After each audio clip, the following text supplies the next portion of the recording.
미국 조지아주 구금 사태. 이유 없이 잡혀가는 봉변을 당한 우리 국민들 중에는 임신한 여성 엔지니어도 있었습니다. 임신부인 엔지니어 김모 씨는 공장 사무실에서 컴퓨터 작업을 하다 끌려갔습니다.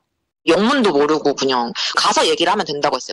2번이나 수갑을 채워진 여성분도 계셨고. B1 비자를 적법하게 발급받아 입국했고 맡은 일이 끝나는 이번 주 귀국할 예정이었습니다. 그런데 난데없이 불법 체류 혐의로 체포돼 빨간 수영복의 중범죄 피의자들과 함께 구금시설에 갇혔습니다. 비자 유효기간도 있고 그렇게 어필을 했는데 들은 척도 안 하더라고요. 어떻게 되는 건가. 화장실을 되게 힘들어했어요. 변기가 너무 개방된 곳에 있었고 여성분들은 상의도 하고. 거죠?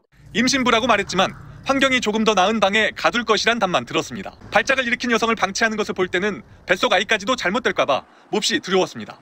정말 사람을 죽이겠구나 이런 생각이 들었고 공포스러워서 너무 놀라서 그런 건지 애기가 잘못됐나? 입덧을 안 하니까.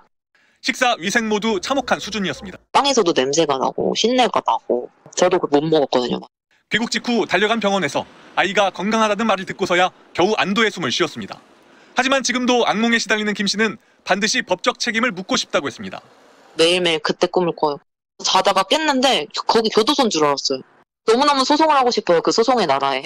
이처럼 구금됐다 돌아온 이들은 소송으로라도 억울함을 풀고 싶다고 말하기 시작했습니다. 방법은 없는 건지 알아봤더니 이번 조지아 구금 사태와 마찬가지 사례에서 미국 이민당국이 거액의 배상금을 물어준 사실이 확인됐습니다.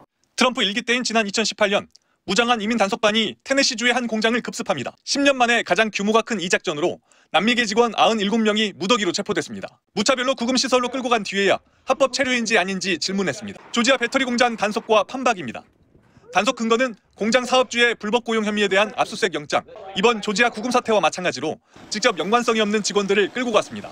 끌려갔던 직원들은 이듬해 개별 혐의도 없이 체포 구금해 헌법이 정한 영장주의와 적법 절차를 어겼다며 집단 소송을 제기했습니다. 결국 소송 3년 만에 이민당국은 117만 달러, 우리 돈 16억 2천만 원을 배상하기로 합의했습니다. 합의 조건엔 이민당국이 피해 직원들의 신원을 보증하는 것도 포함됐습니다. 당시 최대 14시간까지 피해자들을 구금한 것도 잘못으로 인정됐습니다. 그런데 역시 무차별로 끌려간 한국인들은 합법 체류 중이었는데도 일주일 넘게 구금됐습니다. 비위생적 수용 환경은 고문에 가까웠고 지병을 앓는 이는 약조차 받지 못했습니다. 약품을 제공해준다고 했는데 실제로는 제공받은 사람이 거의 없었습니다.